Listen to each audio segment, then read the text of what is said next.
de acuerdo a lo que sea normal para esa persona, ¿sí? Porque si la persona habitualmente va al baño, defeca 2 veces en el día, quizás 3 veces no es algo tan inusual.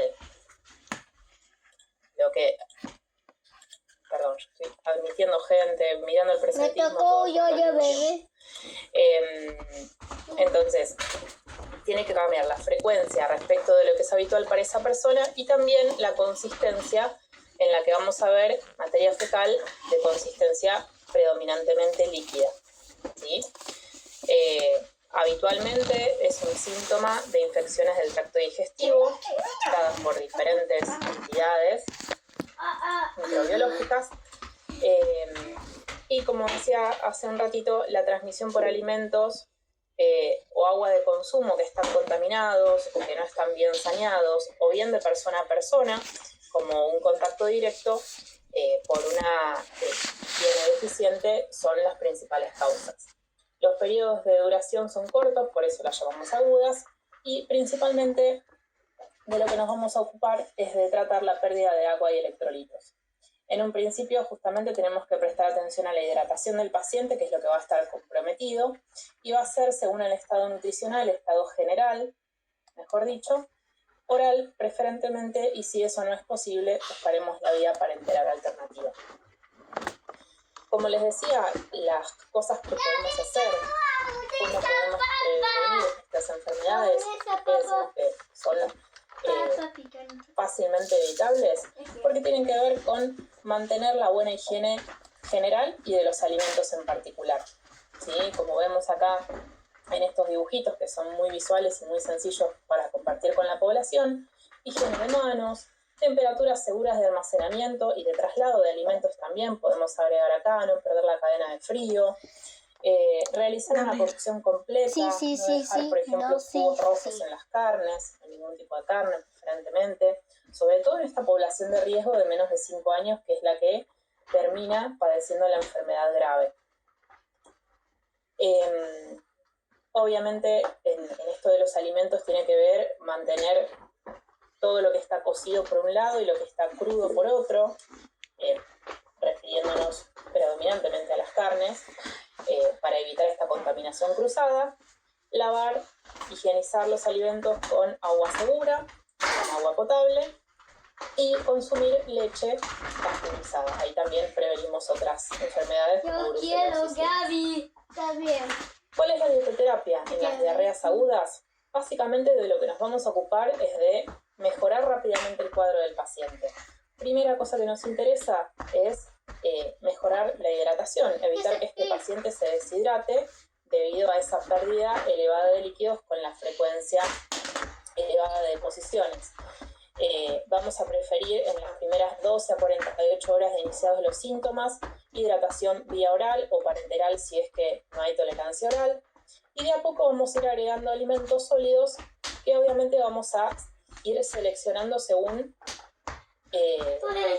sus características para que no empeoren el cuadro. Esto no quiere decir que vamos a estar mucho tiempo haciendo la progresión hasta la dieta habitual. La progresión generalmente va a ser rápida. Son patologías que habitualmente resuelven en pocos días, en 3 o 4 días. Ya si son más días hay que ir a buscar cuál es la causa desde lo microbiológico, a ver qué es lo que está sucediendo, qué tipo de diarrea es, y ya no pensamos tanto en una enfermedad transmitida por alimentos, sino que pensamos en otra entidad clínica. Pero en estos casos de diarrea aguda, la resolución tiende a ser bastante rápida y vamos a ir manejándolo según la sintomatología del paciente.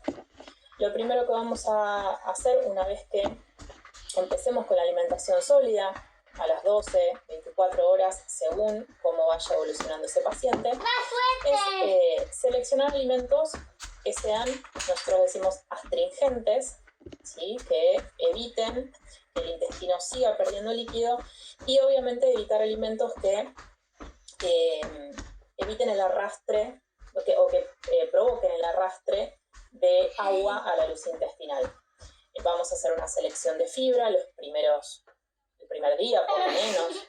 No vamos a dar prácticamente nada de fibra. Al día siguiente, si la evolución es como esperamos, ya podemos empezar con algún tipo de fibra, que vamos a elegir fibra fermentable en un principio, lo que antes se decía fibra soluble, y después vamos a llegar hasta la alimentación habitual. En esta primera aproximación alimentaria vamos a incluir alimentos como arroz, por ejemplo, que nos va a ayudar a retener agua, mucílago de arroz, que es una nutrición, también nos puede ayudar un montón, justamente también para la hidratación.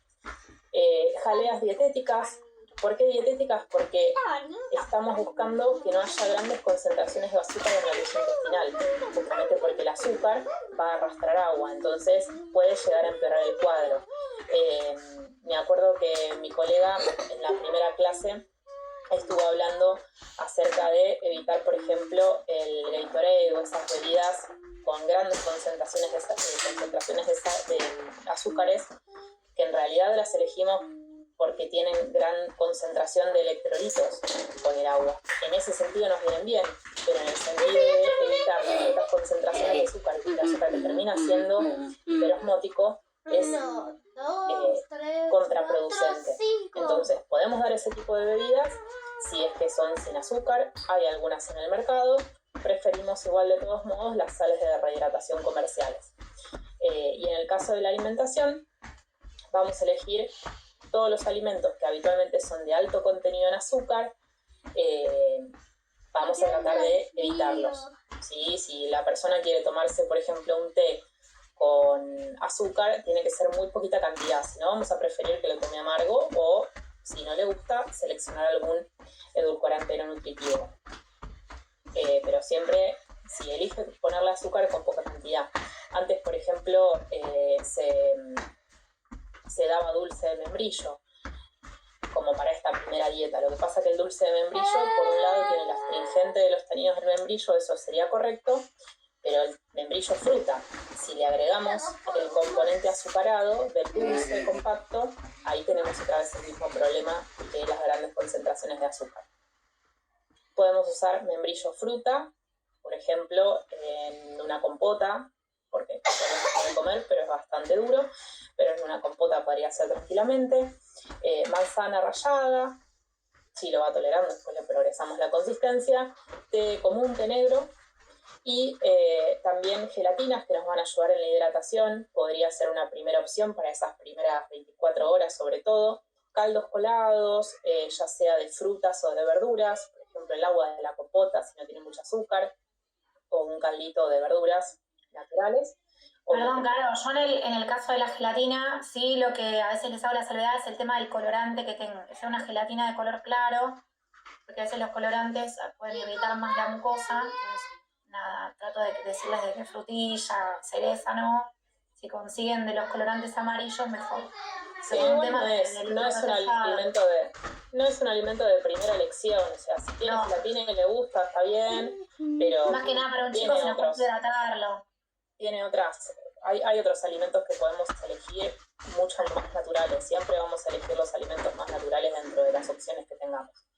Pero bueno, eso es algo que se puede llegar a usar. Si se indica, lo que queremos aclarar es que sean sin azúcar. Quesos magros, quesos en general no hay problema, salvo que sea un queso como una ricota o un queso untable, que por ahí tienen más lactosa y quizás empeoran el síntoma. Entonces por ahí preferir quesos más de pasta dura o lo menos aguachilentos que se pueda, lo más deshidratados que se consiga. Y pan, que puede ser fresco, puede ser desecado. Desecado es cuando lo tostamos pero no llega a ponerse negro, ¿sí?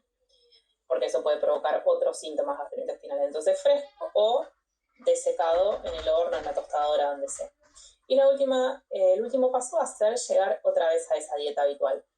Entonces, ¿cómo vamos a hacer la progresión? Dieta líquida para favorecer el reposo digestivo, incorporar alimentos primero de consistencia blanda.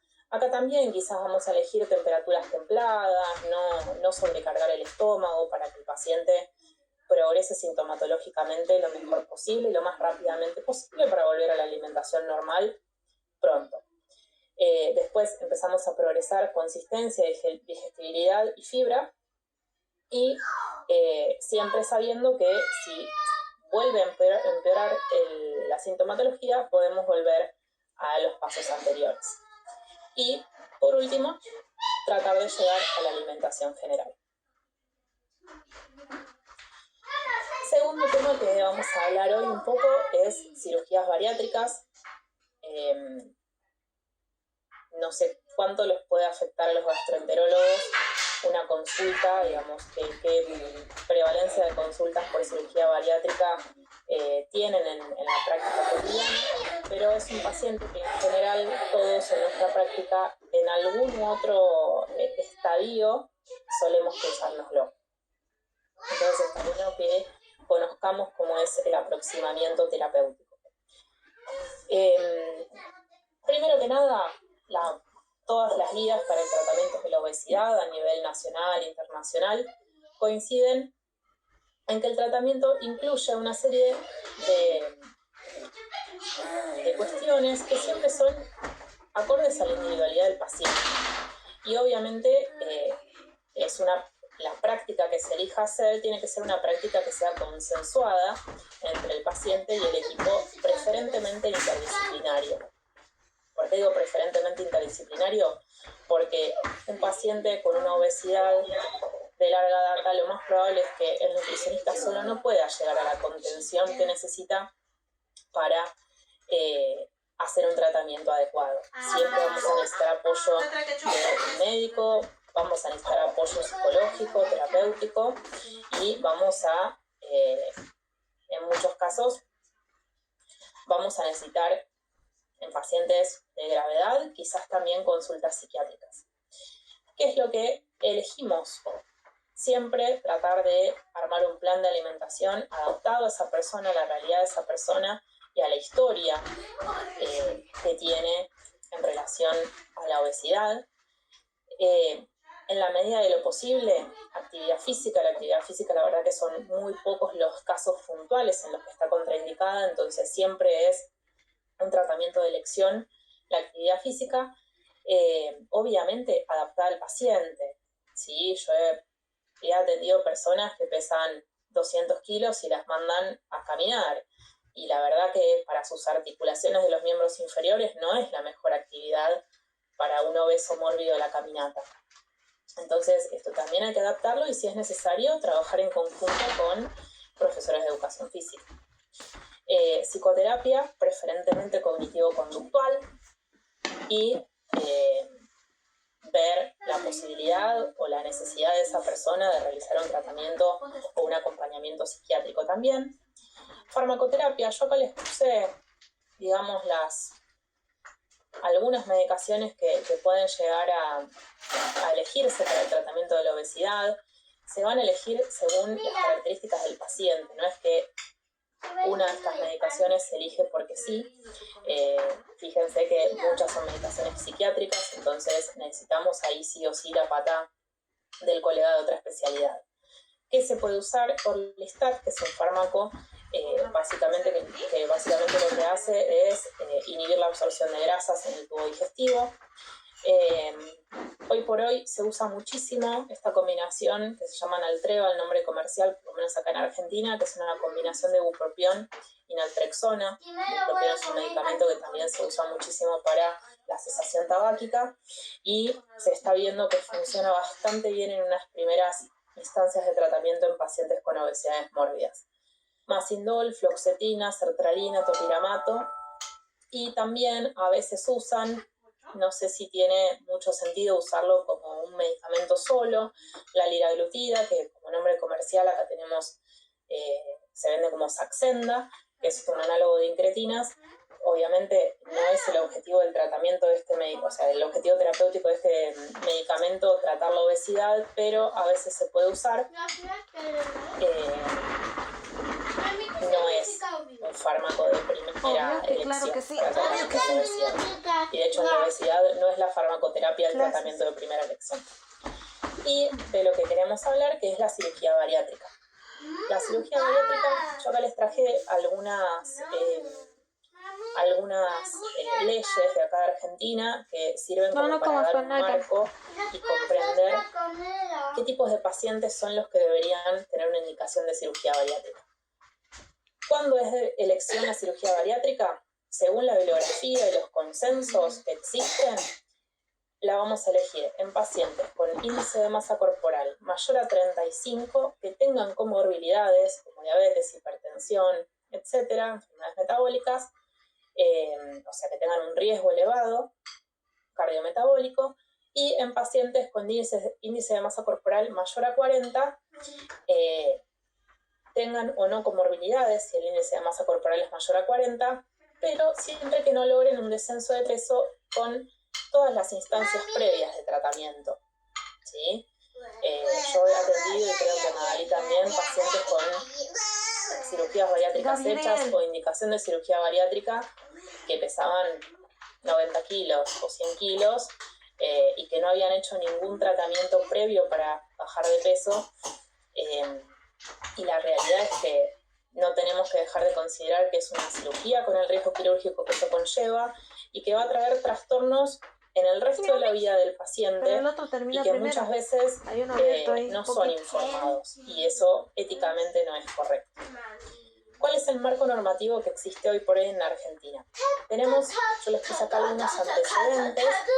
En el 2008 se sancionó la ley 26.396, que se conoce como Ley de Prevención y Control de Trastornos Alimentarios, en la cual se contempla tanto la obesidad como los trastornos por déficit, ¿sí? O sea, anorexia, bulimia, pero se considera todo trastornos alimentarios. ¿Qué es lo que plantea esta ley? Mejorar la difusión, realizar o incorporar la educación alimentaria y nutricional en el sistema educativo, prohibir la publicidad de dietas. Eso la verdad que no sé si tiene gran cumplimiento todo esto que plantea esta ley, que desde la teoría está muy buena, pero desde la práctica es un poco difícil de concretar. Y cobertura en el tratamiento para trastornos alimentarios por parte de las obras sociales. Eso la verdad que es un gran avance, porque pacientes con obra social dependían antes exclusivamente de que la obra social se apiadara de ellos. Hoy por hoy el tratamiento para la obesidad está regulado, y con esta resolución que salió hace poquito en junio, que es la última que les pongo ahí, la 1420 del 2022, es como que se regula y se da marco regulatorio para este último punto. Después, en el 2020, a raíz también de la ley anterior, sale la ley de talles. Hay una ley de talles nacional y hay leyes similares por jurisdicción, ya sea municipal o provincial o la Ciudad de Buenos Aires, también dudoso cumplimiento. Y último, el año pasado, la ley de etiquetado frontal de advertencias sanitarias, que son los octógonos y los sellos negros que se están empezando a aplicar recién ahora, recién a partir de, creo que fines de agosto, una cosa así, empezó la aplicación, que va a llevar un tiempo también, pero bueno, viene en el marco de la misma ley sancionada en el 2008. Y esta cobertura de esta resolución que salió hace poquito, hace unos meses, en el mes de julio, que les decía, me parece que es buena para entender qué es lo que tenemos que hacer con un paciente obeso, si bien que requiere una cirugía bariátrica. Si bien esta resolución aplica a las obras sociales, digamos, por extensión, se sobreentiende que el sistema público debe ofrecer mínimamente lo mismo que solicita las obras sociales. Bueno, ¿qué es lo que dice esta resolución en su anexo número 1? Que se van a cubrir, o es de obligatorio cubrimiento, ciertas prácticas específicas para pacientes con obesidad. En consultas ambulatorias debe cubrirle tratamiento con un nutricionista, con un médico experto en obesidad, con psicólogo y psiquiatra, ¿sí? Lo que el paciente requiera, y, si se puede, con un equipo interdisciplinario, ¿sí? Siempre es mejor, y lo sabemos desde hace mucho tiempo, que es mejor la intervención en un paciente crónico, sea cual sea, de un equipo interdisciplinario y no los profesionales por separado. O por lo menos profesionales que puedan comunicarse, que vayan en la misma línea de tratamiento, porque no es lo mismo si el psicólogo tiene otra corriente de tratamiento que no sea la cognitivo-conductual, quizás entorpece el trabajo de todos los demás. Entonces siempre está bueno por lo menos saber con qué colegas trabajamos. Y si somos equipo, mucho mejor. Respecto del tratamiento farmacológico, lo que cubre esta ley, ya vimos que no es el único fármaco que se puede usar, cubre un 70% de descuento específicamente en el Orlistat, y desde la parte quirúrgica, que ahora vamos a ver cuándo cubre esta ley el tratamiento quirúrgico, el tipo de cirugías que están cubiertas son la manga gástrica, que es la que últimamente se está haciendo más, y la verdad que es bastante piola que se esté haciendo más, porque antes se hacían cirugías mucho más restrictivas, donde se perdía la funcionalidad del estómago y demás, y los síntomas y el postoperatorio del paciente de por vida, digamos, no el postoperatorio inmediato, sino las cosas que le empezaban a suceder al paciente con cirugías más restrictivas eran bastante feas. Con la manga gástrica, dentro de todo, es bastante llevadero la vida post-bariátrica. Y el otro tipo de cirugía que cubre es el bypass gástrico, el clásico NIDRU o el de una anastomosis. Cualquiera de los dos podrían cubrirse, y esto lo va a seleccionar obviamente el equipo médico en base a las necesidades del paciente. ¿Qué tipo de cirugías no cubre? La banda gástrica y el balón intragástrico, porque bueno, la verdad es que sabemos que son cirugías con un éxito un poco más limitado. Ahora, ¿qué criterios se usan para decir este paciente sí es candidato para una bariátrica o no es candidato para una bariátrica? Los criterios de inclusión, según esta nueva resolución, son tener entre 18 y 70 años. Antes era un poco más restrictivo, era hasta los 65 o 60. Ahora esta resolución lo amplía y lo detalla bien, que es hasta los 70 años. El índice de masa corporal, como les decía antes, mayor de 40 o mayor de 35 con comorbilidades, como diabetes tipo 2, hipertensión, enfermedades obstructivas del sueño, o limitaciones funcionales debidas a enfermedades articulares. Esto, bueno, sabemos que en poblaciones con índice de masa corporal muy alto es muy habitual ver limitaciones desde el caminar hasta bañarse, darse vuelta en la cama, con dolor incluso. Y acá, y esto me parece súper importante, que se plantea que para que se le dé el acceso a este tipo de cirugías, la persona tiene que acreditar haber realizado un tratamiento bajo supervisión profesional de por lo menos 12 meses sin haber tenido éxito. ¿Sí? Sin éxito puede ser que no bajó nunca o que bajó de peso, pero en algún momento de ese periodo de tiempo lo recuperó, teniendo al menos una consulta mensual con el equipo interdisciplinario o consultas individuales con médico o nutricionista, médico especialista en nutrición o nutricionista, sumada a la psicoterapia. O sea, no es un paciente que vamos a tratar los nutricionistas solos en el consultorio, porque necesitamos que el psicoterapeuta sea el que dé básicamente el apto final para que ese paciente pueda acceder a este tipo de tratamientos. En cuanto a los criterios de exclusión, también los especifica. Dice que no debe ser un paciente que tenga un trastorno alimentario como bulimia nerviosa, que no haya ideación suicida, que no haya abuso de sustancias, que no tenga ninguna enfermedad que ponga en riesgo su vida en el corto plazo, obviamente, que no pueda comprender las directivas médicas, nutricionales o psicológicas, obviamente en el caso de personas que no tengan un tutor legal que los acompañe, embarazo y obviamente la negativa a consentir el procedimiento. Son procedimientos que se hacen con un consentimiento informado. ¿Cómo es el plan de alimentación en un paciente prebariátrico, digamos? lo que vamos a Julieta, empezar a hacer es come. disminuir las calorías teniendo en cuenta como punto de partida la alimentación habitual. Si no es que le vamos a dar una dieta súper hipocalórica al paciente que pesa 200 kilos, 250 kilos, porque sería absolutamente incumplible. Entonces, de a poco, con un plan de tratamiento, quizás comenzamos un tratamiento ya sabiendo que el objetivo va a ser una cirugía bariátrica, que vamos a estar un año tratando de mejorar parámetros metabólicos desde la alimentación y con el tratamiento médico, y que el objetivo final igual va a ser una bariátrica. No importa eso. En realidad, si tenemos más tiempo, obviamente mucho mejor, porque Julieta, el paciente come. puede ir acostumbrándose a Sentate comer en tu de lugar una y forma come. diferente.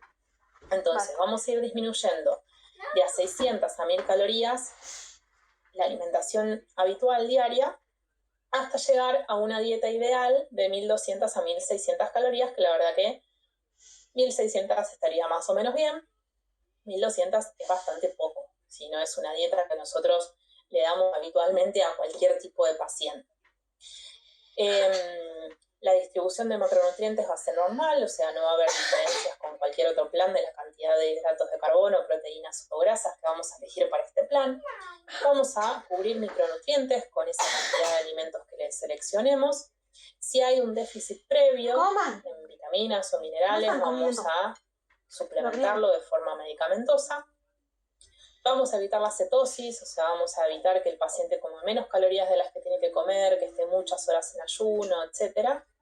Y 2 semanas previas a la cirugía lo que se hace es dar unas dietas que se conocen como dietas de muy bajo valor calórico, que pueden ser líquidas o no. ¿Sí? Para mí mejor que no sean líquidas. A veces los institutos donde las personas hacen todo el tratamiento, digamos, prequirúrgico para luego operarse, suelen dar dietas líquidas. Lo que pasa es que las dietas líquidas son dietas con muy baja adherencia. No está nada bueno estar 2 semanas comiendo todo líquido. Entonces, si puede haber algo sólido, un semisólido o algo mixto, la verdad que es mucho más fácil de que el paciente no fracase en esa última instancia. ¿Cómo es el plan de alimentación postoperatorio? Acá vamos a ir manejando fases, ¿sí? La dieta tiene que ser adecuada tanto en calorías y macronutrientes. Acá no vamos a hacer una dieta de muy bajo valor calórico ni nada por el estilo, porque tenemos que promover la cicatrización y la conservación de la masa magra. Entonces no vamos a hacer una dieta espectacularmente restrictiva, sino que vamos a darle lo que el paciente con el peso que tiene necesita comer. Después nos ocuparemos de volver a bajar las calorías si es necesario o no. Coman. La consistencia del volumen van a estar adaptados a esa nueva capacidad gástrica. Y yo acá les puse las fases de las cirugías restrictivas. Si son otro tipo de cirugías, se hace otro tipo de protocolo, pero estas son las que se están haciendo en este momento, fundamentalmente la manga. ¿Qué es lo que se hace? Se hace una progresión, primer y segundo día posoperatorio, solamente líquidos, con volúmenes por ingesta muy pequeños, 30 mililitros, ¿sí? Es un cuarto de vaso. Obviamente, fraccionamiento aumentado, varias veces va a comer, pero con pequeñas cantidades para ir probando tolerancia. Entre el tercer y el 10º día posoperatorio vamos a hacer una dieta líquida proteica, o sea, se va a empezar a agregar suplementos proteicos o alimentos proteicos para mejorar justamente la mantención de la masa magra. Los volúmenes por ingesta van a seguir siendo pequeños, pero los vamos a ir aumentando progresivamente, y vamos a comenzar la suplementación de vitaminas y minerales. Entre el 10º y el día número 30, o sea, ya cumplido el mes posoperatorio, vamos a dar una dieta tipo puré, ¿sí? Una consistencia más bien blanda, y vamos a empezar a hacer educación alimentaria. Vamos a recordarle al paciente constantemente que tiene que masticar muy bien. Los volúmenes por comida van a seguir siendo pequeños en comparación de una dieta normal. Las consistencias van a ser también muy blandas, no van a ser consistencias normales, pero tenemos que ir empezando a educar al paciente en cómo tiene que comer para poder adaptarse a una dieta que va a ser probablemente hipocalórica de por vida.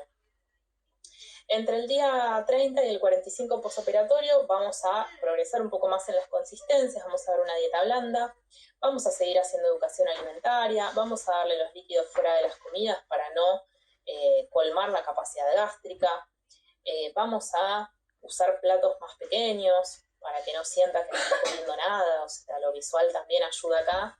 Si llenamos un plato pequeño, o sea, si vemos el plato lleno, no es lo mismo que ver el plato medio vacío, entonces un plato pequeño nos ayuda con las porciones pequeñas que le vamos a dar. Y seguir insistiendo en la buena masticación. Y por último, vamos a pasar al plan de alimentación saludable que va a tener probablemente de por vida, que va a ser un plan hipocalórico. Los volúmenes van a ir progresando según la tolerancia individual de cada paciente. Acá sí hay que tener muy en cuenta la individualidad porque hay pacientes que toleran sin ningún problema y hay otros pacientes que tienen vómitos todo el tiempo al principio, que no toleran grandes ingestas. ¿Qué? Vamos a adaptar el fraccionamiento. Anda a comer ya. Anda a comer. Y Anda a comer. se le va a indicar una suplementación preventiva de por vida con hierro, ácido fólico, vitamina D, vitamina B12 y calcio. Siempre con supervisión médica, por supuesto. ¿Cuáles son las complicaciones frecuentes que tenemos post cirugía bariátrica? Por un lado, la deshidratación, ¿sí? Por la tolerancia oral que pueda tener ese paciente, porque puede ser que intercurra con vómitos o con algún malestar que le impida consumir suficientes líquidos. Y acá hay que tener mucho cuidado con qué es lo que se hace para rehidratar, porque la infusión de soluciones dextrosadas pueden causar una depleción severa de vitamina B1 de tiamina que se puede manifestar como un síndrome de realimentación. Entonces, ahí hay que tener mucho cuidado con la rehidratación. Siempre vamos a tratar de que prevalezca la vía oral, pero bueno, hay pacientes en los que quizás esto no es suficiente o no es posible. Entonces, hay que mantener al paciente compensado teniendo en cuenta estos detalles. Otra complicación que tenemos es el síndrome de dumping temprano, que es el que ocurre en los minutos post-ingesta, entre 10 y 30 minutos después de una comida. Se da por la liberación de péptidos intestinales que son estimulados por los nutrientes que justamente ingresan al intestino de ese paciente. Es más frecuente en el bypass gástrico en IRU y suele remitir entre 12 y 18 meses post cirugía. O sea, es bastante tiempo que el paciente va a tener que sufrir esto si es que le sucede. Si le va a suceder o no, la verdad que no lo sabemos. No tenemos la bola de cristal, pero sí tenemos que saber que en el paciente individual es 50 y 50. 50% de probabilidad de que le pase, 50% que no. ¿Cómo se manifiesta? Con dolor abdominal, náuseas o vómitos, o las dos cosas, distensión abdominal, diarrea, flashing, cefalea y hipotensión. Y el tratamiento que hay que hacer es, bueno, ir acostumbrando al paciente desde el lado nutricional, fijarse que cumpla con las pautas, que no se exceda en las cantidades de alimento que tiene que comer por comida, se va a aumentar el fraccionamiento, o sea, hacer más colaciones por día si es necesario. Y después, la última complicación frecuente que tenemos es la hipoglucemia. ¿Sí? O sea, valores muy bajos de glucemias asociados con los síntomas clásicos. Y acá hay que diferenciar si estamos ante un dumping tardío o una hipoglucemia hiperinsulinémica. El dumping tardío va a suceder entre 1 y 3 horas luego de las ingestas. Vamos a tener elevación de la insulina en respuesta al consumo de alimentos ricos en azúcares o sea, hidratos de carbono. No azúcar, probablemente no le vamos a dar azúcar como tal a un paciente bariatrizado. Y en estos casos, la hiperinsulinemia en respuesta a la comida va a cursar con glucemias basales normales. ¿Sí? Hay que hacer un diagnóstico diferencial con un insulinoma mediante estudios de imágenes si vemos que esto se da a repetición. Y la otra causa puede ser la hipoglucemia hiperinsulinémica después de las comidas, postprandial, que suele manifestarse en tiempos más prolongados, después de un año de haberse hecho la cirugía. va a incluir hipoglucemia e hiperinsulinemia postprandial, pero glucemia e insulina normales en ayunas, o sea, basales. Y las causas acá son multifactoriales. Se supone que incluyen alteraciones hormonales como aumento de las sincretinas, aumento de la sensibilidad de las células beta al GLP-1 y al resto de las sincretinas, o sea, debidas básicamente al cambio radical metabólico que tiene el paciente desde una obesidad mórbida a un peso medianamente normal. Sí, por eso hay incremento de la sensibilidad a insulina al tener un descenso brusco de peso. En general, en los periodos previos a la cirugía y inmediatamente posteriores a la cirugía es donde el paciente va a perder mucho más peso. Entonces, esto genera desbalances metabólicos importantes que hay que tenerlos presentes. Por ejemplo, si el paciente estaba utilizando metformina o insulina o algún medicamento para bajar la glucemia, acá hay que tener mucho cuidado porque pueden hacer hipoglucemia muy frecuentemente y lo más probable es que en la mayoría de los casos, una vez que empiezan con el descenso rápido de peso, quizás la medicación ya no sea necesaria. Entonces hay que hacer un control bastante cuerpo a cuerpo y obviamente ver si con la alimentación estamos haciendo las cosas correctamente. ¿Cómo se hacen los controles nutricionales después de una cirugía bariátrica? El Consenso Intersocietario de Cirugía Bariátrica y Metabólica, que tiene el documento elaborado en el 2019, incluye un montón de las sociedades más importantes de nuestro país, sugiere que los controles nutricionales después de la cirugía bariátrica tienen que tener una frecuencia determinada para garantizar el éxito del tratamiento. Después de la cirugía, al 7º día postquirúrgico, o sea, piensen que los primeros días el paciente va a estar con una dieta ya pautada con antelación, entonces quizás no necesite hacer una consulta nutricional el día 1, el día 2, el día 3, pero sí a los 7 días a ver cómo viene, a los 14 días postquirúrgico y a los 30 días. Después del mes, mínimamente una vez por mes hasta cumplir el año de la cirugía, y después se va a seleccionar según la adhesión al tratamiento del paciente los controles anuales o bianuales. Esto es de mínima, de base. Si el paciente requiere más controles, claramente se van a hacer más controles. Bueno, pasamos rápidamente, creo que ya al cuarto tema, el tercer tema. En realidad el tercero y el cuarto están bastante asociados.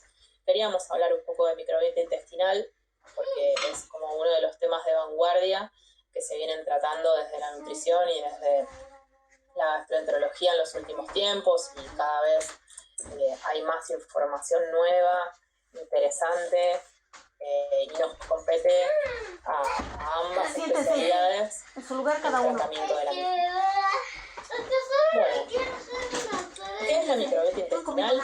Es el conjunto de diferentes microorganismos, ¿sí?, que tienen una interacción con el huésped, que sería el ser humano. Podemos diferenciar los probióticos, que son los que generan un beneficio al huésped o funcionan como simbióticos, ahora lo vamos a ver. Por ejemplo, Lactobacillus bifidobacterium.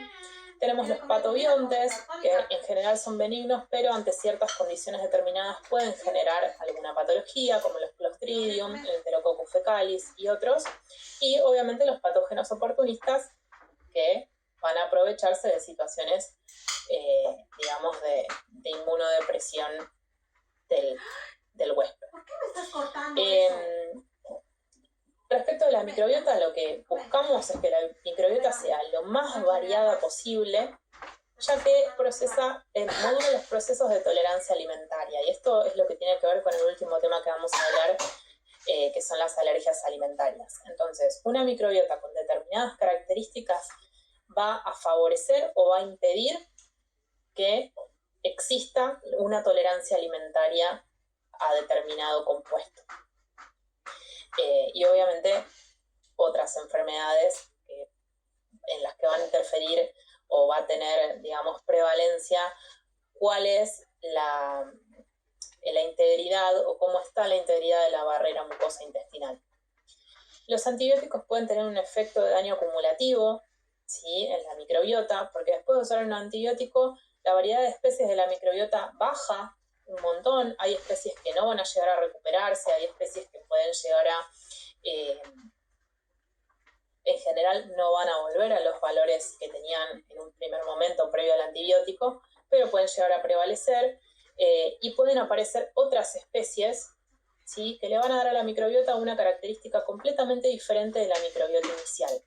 Entonces, en personas que hacen tratamientos con antibióticos frecuentes, obviamente acá lo que más nos llama o nos hace ruido es cuando son personas que se automedican. No estamos hablando de un paciente que necesita un antibiótico porque tiene la indicación clara del mismo. Pero siempre los tratamientos con antibióticos tienen que ser determinados por un profesional que va a evaluar el costo-beneficio de ese tratamiento.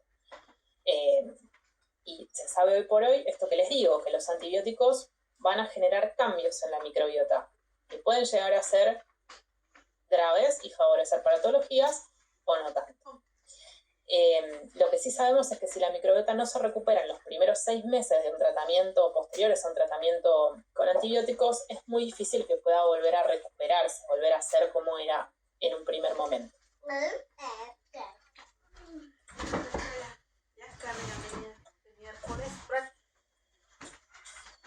Bueno, ¿cuáles son los momentos de mayor adquisición de microbiota intestinal por cualquier persona? El embarazo y el parto. Acá tiene mucho que ver la alimentación materna, tiene mucho que ver cuál es la vía de parto. Se sabe hoy por hoy que no es lo mismo un parto vaginal que un parto por cesárea en relación a la adquisición de microbiota de ese niño. De hecho, se usan técnicas como pasar una gasa por la cara del niño con los fluidos vaginales de la madre en el caso de un parto por cesárea, para tratar de ayudar a que la microbiota que adquiere durante el nacimiento sea una microbiota lo más variada y lo más, digamos, benéfica posible. Y les puse ahí el COPAP, que es el contacto piel a piel, que es lo que buscamos e intentamos que se haga después del parto en los casos de que claramente no haya riesgo de vida para alguna de las dos partes de la díada, de poner al bebé con la piel de su madre. La lactancia materna también es un buen momento. Se sabe que variedades de la microbiota humana pueden pasar a través de la leche materna a los niños. El contacto interespecie, el ambiente natural, cuanto más contacto con la naturaleza tengamos, mayor adquisición de microbiota intestinal o de variedades de microbiota intestinal vamos a tener. Recordando que la microbiota no son solamente bacterias, sino que incluyen otros tipos de microorganismos, hongos, parásitos, un montón de microorganismos que van a convivir en diferentes partes de nuestro cuerpo. Nosotros nos interesa la microbiota intestinal, pero hay una microbiota vaginal, hay una microbiota en la piel, que tienen importancia en nuestros procesos de salud y enfermedad. ¿Y qué limitan la microbiota? Básicamente lo contrario: la lactancia artificial, el parto por cesárea, infecciones reiteradas, que generan el uso o la necesidad de uso excesivo de antibióticos, la vacunación. Acá esto hay que tomarlo como entre muchísimas comillas, no es que estoy desalentando la vacunación, todo lo contrario, sino ver determinados pacientes cuándo es necesaria la vacunación, si es necesario un refuerzo de vacunación o no, si ese paciente tiene el esquema completo y si tiene todos los anticuerpos que corresponden, determinar si el paciente lo necesita, ¿sí? Sobre todo en casos puntuales de personas con problemas en el neurodesarrollo. La excesiva higiene, ¿sí?, y el escaso contacto con la naturaleza. Todo eso limita la variedad de especies que podemos encontrar en nuestra microbiota. ¿Qué son los bióticos? O sea, ¿a qué llamamos bióticos? A diferentes tipos de microorganismos y compuestos que van a tener diferentes funciones relacionadas con nuestra microbiota o con la modulación de nuestra microbiota. En esta definición del 2001, o sea, fíjense que es una definición que tiene más de 20 años, pero que es una definición absolutamente válida hoy por hoy, según los organismos internacionales que se encargan de las definiciones en relación a lo que son los bióticos en la microbiota. Son microorganismos vivos que cuando son administrados en cantidades adecuadas le dan un beneficio a la salud del consumidor o del huésped, ¿sí? Los más usados son los lactobacilos, los bifidobacterium, los saccharomyces y los bacillus. Y los podemos encontrar en diferentes tipos de alimentos y suplementos. Por un lado tenemos alimentos fermentados lácteos como los yogures y los quesos, los más conocidos, alimentos lácteos no fermentados como las fórmulas infantiles, ¿sí? Que tienen probióticos agregados, alimentos no fermentados y alimentos fermentados no lácteos. Estos no están disponibles en Argentina. En otros países los venden como los smoothies, los jugos de frutas, ¿sí? que no están fermentados pero no son lácteos, ¿sí? Y acá nos estamos refiriendo siempre a alimentos que tienen una cantidad determinada y una especie de microorganismos conocido, ¿sí? Los alimentos fermentados no siempre contienen microorganismos viables, como el chucrut. Sabemos que puede tener microorganismos, pero no sabemos si esos microorganismos están vivos en el momento que lo vamos a consumir. Pueden no tener microorganismos, como por ejemplo las bebidas alcohólicas como el vino. Es un alimento que tiene una fermentación, pero sin embargo cuando nosotros lo vamos a consumir no tiene microorganismos viables. Y después tenemos otros alimentos que sí decimos que son alimentos fermentados o que tienen una fermentación, pero en realidad no sabemos cuál es la composición de esa flora que contienen. Por ejemplo, el kefir, ya sea el kefir de agua o tíbicos, o el kefir de leche, ¿sí? Son alimentos fermentados, pero realmente cuando los consumimos no sabemos qué especie estamos consumiendo, ¿sí? Además, las especies dentro de estos fermentos pueden ir variando a lo largo del tiempo. Entonces quizás yo tengo un tipo de fermento hoy y en 3 meses va a cambiar completamente la composición de sus componentes. Después tenemos los suplementos probióticos, ¿sí?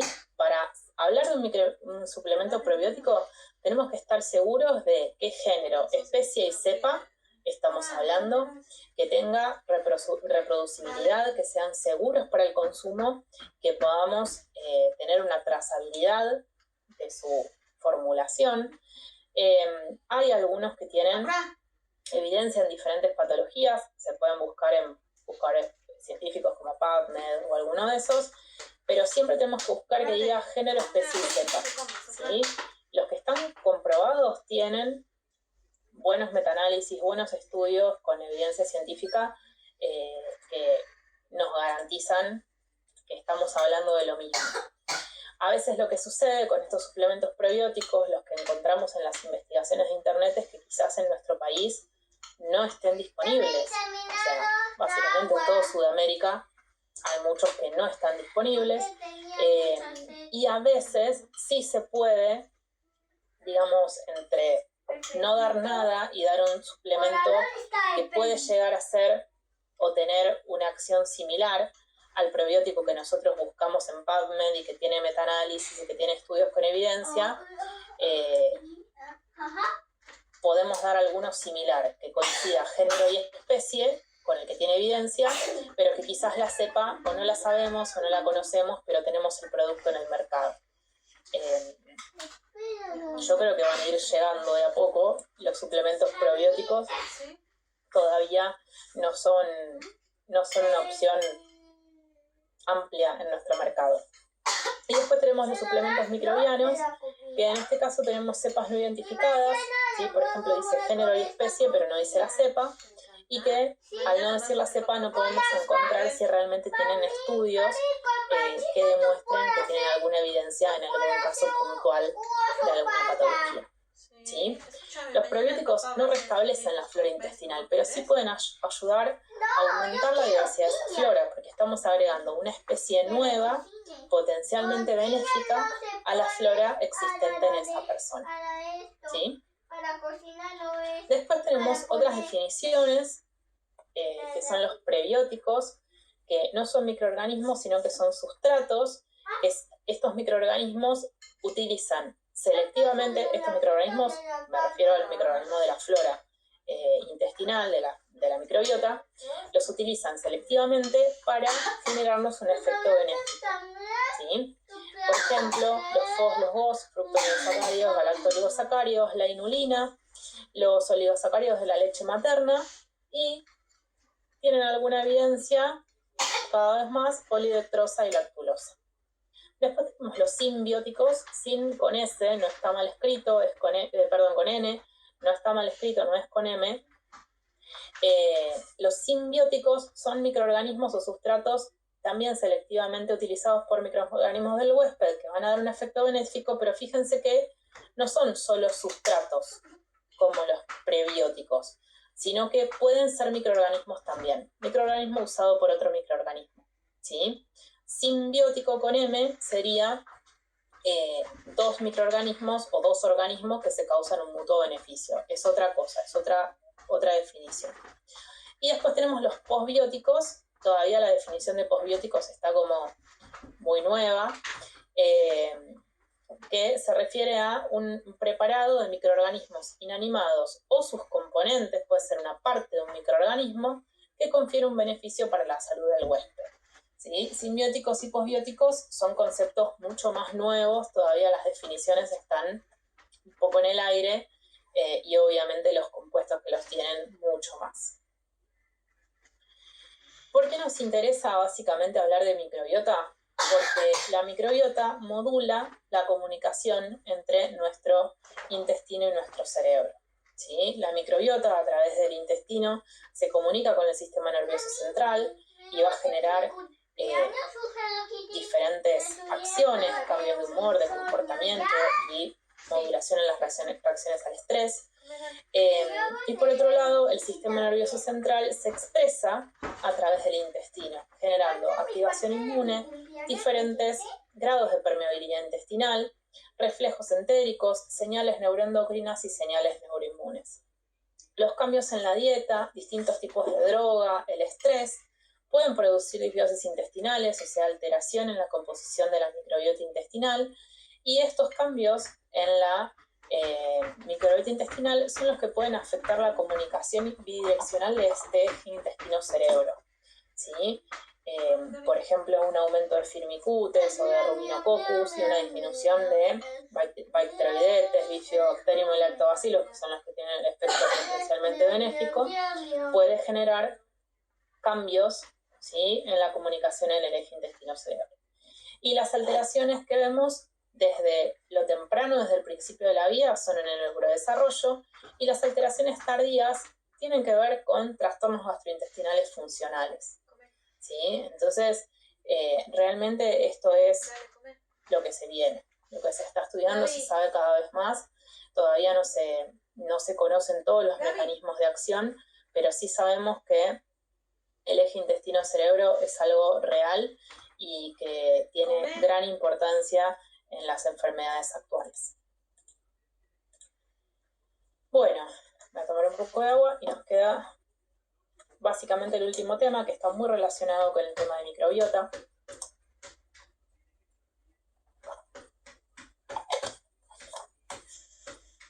¿Qué son las alergias alimentarias?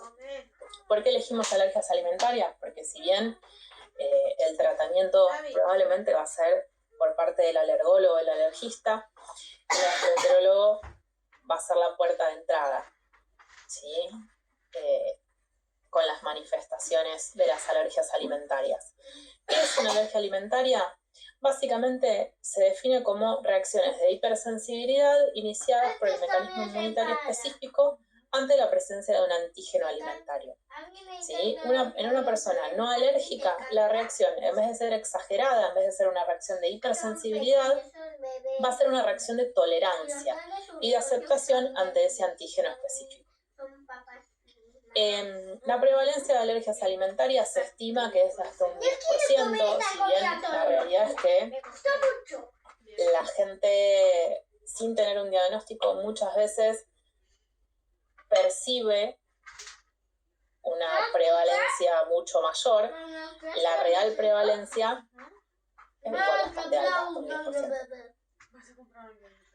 Pero en general son patologías que están como sobrepercibidas a nivel poblacional, ¿sí? Sin tener un diagnóstico concreto. Y han tenido un aumento en los últimos 20 a 30 años.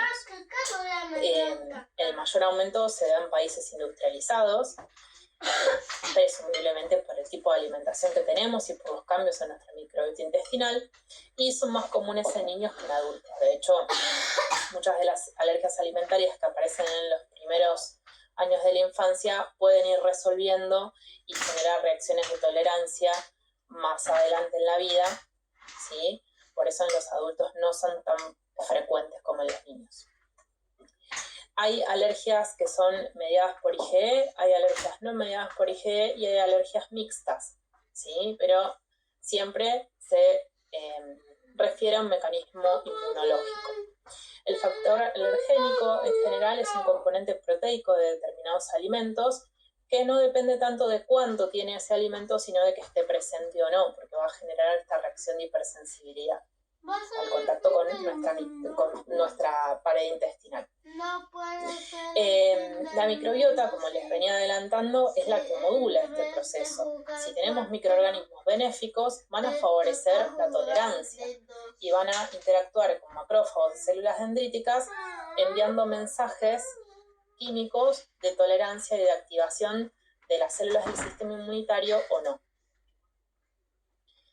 El 90% de las alergias alimentarias es provocado por un pequeño grupo de alimentos, que son la leche, la alergia a la leche se denomina APLB, alergia a la proteína de leche de vaca, el huevo, la soja, el maní, el trigo, los frutos secos, pescados y mariscos, ¿sí? Pequeño grupo de alimentos que concentra la mayor parte de las alergias alimentarias. También hay otro tipo de alergias a cítricos, pero no son las más habituales. ¿Cuál es la diferencia entre una alergia y una intolerancia? Esto, bueno, es básico de diagnóstico diferencial. La alergia tiene una reacción inmunológica, involucra el sistema inmune, y la intolerancia no. En la alergia tenemos que eliminar por completo el alergeno alimentario, y en las intolerancias vamos a evaluar según el paciente cuál es su umbral de tolerancia para ese alimento que le genera el alergia. En las alergias los síntomas son inmediatos y en las intolerancias pueden aparecer después de 24 horas de consumido el alimento que genera la intolerancia. Y en las alergias afectan al sistema digestivo, respiratorio, piel, incluso pueden ser generalizadas. Y en cambio las intolerancias en general afectan mucho más al sistema digestivo, ¿sí? Y las más comunes son a la lactosa y al gluten, que creo que ya las hemos mencionado.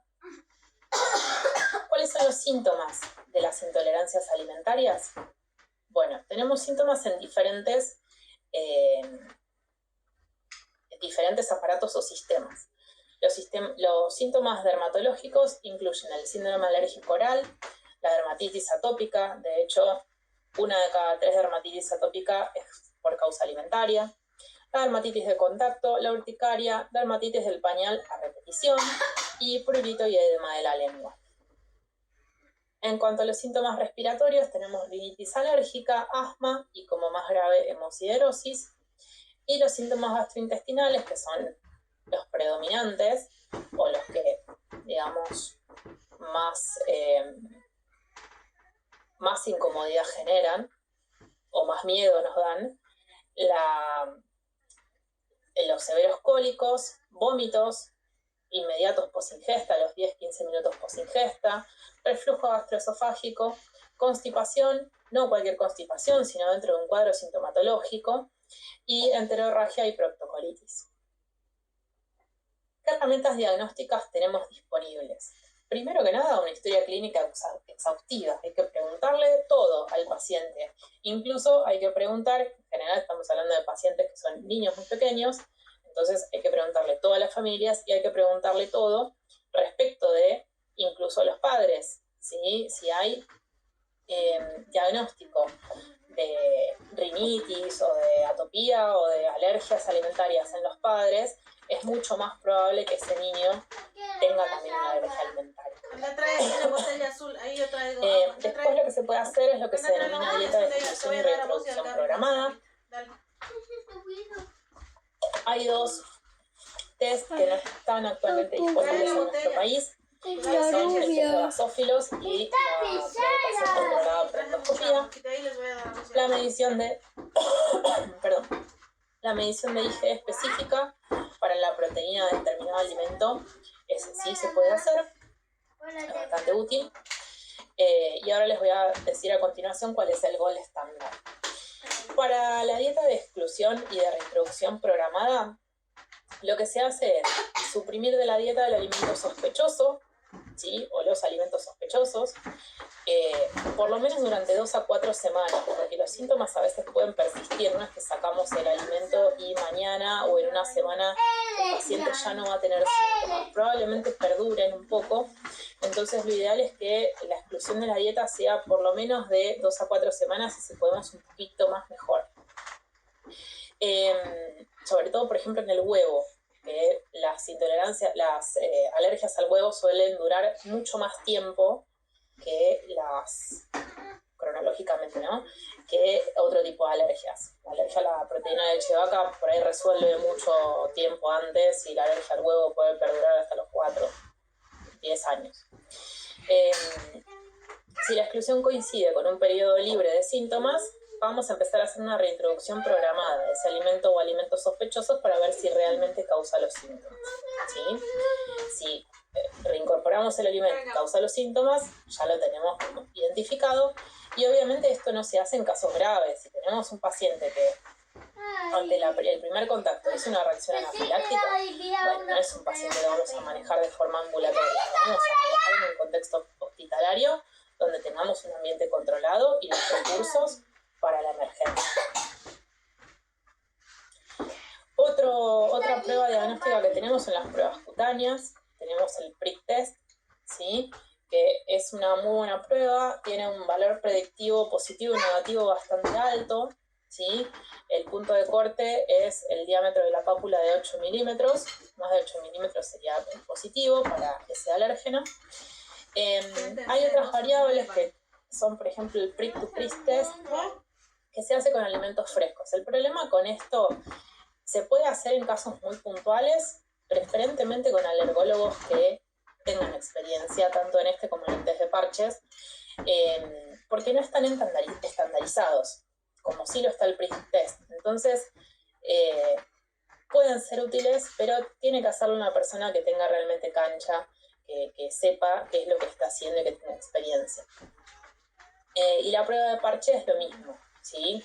No está estandarizado, requiere una piel intacta, o sea, que no haya ninguna lesión cutánea, y tiene la limitación de que solamente sirve para las alergias que son IgE mediadas. Pero bueno, son pruebas que se pueden hacer, sobre todo el prick to prick. Y el gol estándar para el diagnóstico es la prueba de provocación, ¿sí? ¿Por qué es el gol estándar? Porque confirma el diagnóstico, pero también sirve para seguimiento y monitoreo de la resolución de la alergia. Va a asegurar la tolerancia de alimentos ante reacciones cruzadas, excluye patologías mediadas por IgE, nexofagitis eosinofílica, dermatitis atópica y otras, y puede hacerse de diferentes formas. Abierta, donde tanto la familia como el profesional saben qué es lo que está, qué alérgeno se le está dando en cada prueba de provocación, o a doble o a simple ciego, ¿sí? Idealmente, por lo menos lo ideal es que la familia no sepa qué alérgeno se le está dando en ese momento para hacer la provocación. Si el médico lo sabe o no, no es tan importante, ¿sí? Pero por lo menos que la familia no lo sepa. Por eso las pruebas abiertas no son las que más se recomiendan, porque piensen que todo esto, si la familia ya vivió una situación de alergia con síntomas severos, se van a poner más nerviosos y va a generar como mayor sensibilidad al grupo familiar en el momento de la prueba, ¿sí? Y eso puede ir en contra de que se pueda llegar a terminar. Entonces, por lo menos que la familia no lo sepa. Después, si se quiere hacer doble ciego o simple ciego, eso decisión de los profesionales según lo que quieran hacer. ¿Cuáles son los objetivos dentro del tratamiento de alergias alimentarias? Obviamente que lo que queremos es normalizar las funciones del aparato digestivo, mejorar la permeabilidad de la mucosa intestinal, restablecerla y eliminar los síntomas, ¿sí? Siempre hay que hacer diagnóstico diferencial, ver si hay parasitosis intestinal, síndrome de crecimiento bacteriano intestinal. Obviamente siempre vamos a tratar de sugerir a las personas, sobre todo si tienen una historia de alergia alimentaria o un personal o familiar, que limiten los aditivos alimentarios, ¿sí? Porque ya sabemos que esos son grandes enemigos de la microbiota intestinal, y la microbiota intestinal a su vez es moduladora de las reacciones de tolerancia. No se usan los tratamientos preventivos con antihistamínicos, ¿sí? Para las alergias alimentarias. Siempre hay que hacer educación a la familia y al entorno para ver qué se hace, ¿sí? con el paciente en el caso de que tenga una reacción alérgica en el momento. Y obviamente pensemos que estamos hablando de niños que probablemente estén iniciando su escolarización, entonces que la familia y todo el entorno escolar, familias, amiguitos, maestros, sepan que ese niño tiene una alergia alimentaria y que tal cosa no la puede comer, que hay que consultar si X cosa se puede o no, ¿sí? Para no generar una situación de malestar y un susto, básicamente.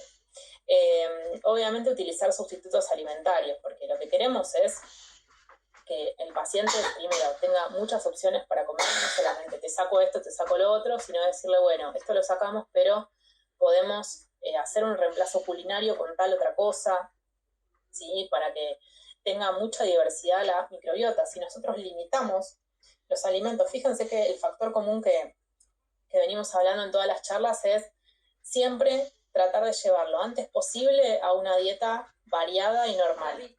¿Sí? Y saludable.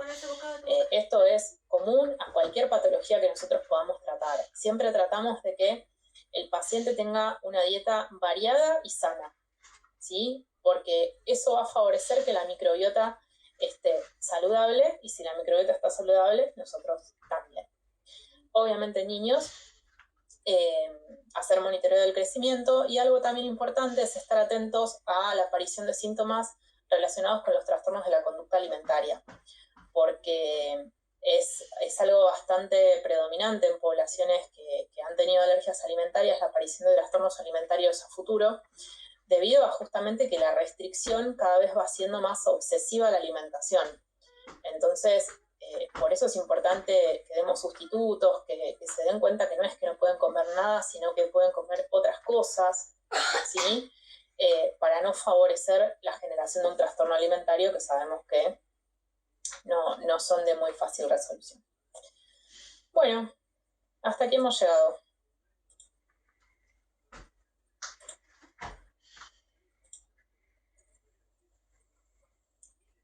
Quería saber si hay alguna duda. ¿Alguno tiene alguna pregunta?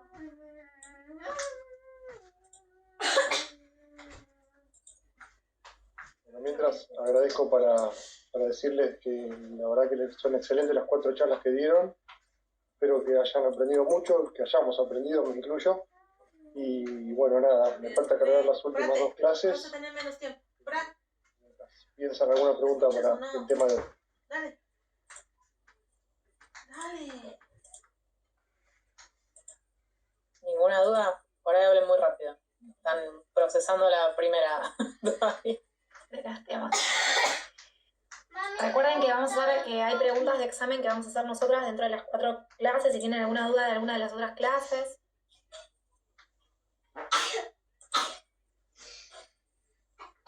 Bueno, damos por terminada la clase de hoy. Parece que no hay preguntas, así que bueno, les agradezco muchísimo.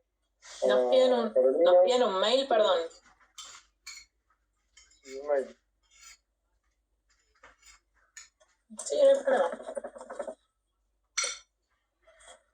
turno también. Eso es otra cosa. Eso cotiza diferente. Ahí creo que Jorge tiene la mano levantada, ¿puede estar? Pregunta, Jorge. No, solamente que me llamó la atención, muy buenas noches, lo que ustedes dijeron del PIT test y las pruebas inmunomediadas, y que también hay que incluir mucho o relacionar bastante en los pacientes asmáticos, rinitis alérgicos. Y una cosa más, si habría alguna manera que me podría un poquito ubicar en lo que era la alergia alimentaria, y no me quiero salir mucho de contexto con respecto a una posible intoxicación alimentaria. Sé que a veces hay que diferenciarlas o saberlas diferenciar. No sé si me podrían... Perdón, dijiste una alergia alimentaria y... de una intoxicación alimentaria. Sé que a veces hay algunas cosas que hay que aprender a diferenciar. Mira, a ver, la guía para el diagnóstico básicamente es una buena anamnesis. O sea, que vos puedas guiar bien las preguntas a qué es lo que comió esa persona, en qué ambiente estuvo, si comió algo fuera de lo habitual. Me parece que va por ese lado, por el lado clínico, ¿sí? También te va a ayudar, pero todo tiene que ver con el interrogatorio, saber si esto es algo a repetición, si por ejemplo, no sé, antes había comido algo, qué sé yo, por ejemplo, ahora le generó síntomas gastrointestinales, pero por ahí la familia te menciona, no, una vez comió y le salió un sarpullido en la piel. Entonces, tiene más que ver con la buena anamnesis, con saber preguntar para poder ir orientando el diagnóstico diferencial. Muy amable. No, por favor. Bueno, les agradezco muchísimo personalmente a Carolina y a Magalí, a las dos. La verdad que se rendieron en las 4 charlas. Fueron buenísimas. Y bueno, nada, invitarlas para probablemente el año que viene podamos hacer alguna otra charla más en el simposio, o sea, en la cursada ordinaria, ¿no? Así que bueno, agradezco muchísimo a las dos. Y bueno, mañana a las 19 horas tenemos la otra charla. Acuérdense que por 2 miércoles van a ser, no jueves sino miércoles, solamente esta semana y la otra. Pido disculpas, pero no pude cambiar con el docente, es un ex presidente del CADED, y bueno, la verdad que las 2 charlas van a estar muy buenas. Bueno, un abrazo para todos y bueno, un agradecimiento especial para Carolina y demás. Gracias a vos. Gracias, Y buenas noches, que tengan buenas noches. Hasta luego, buenas noches. Hasta luego. Hasta luego.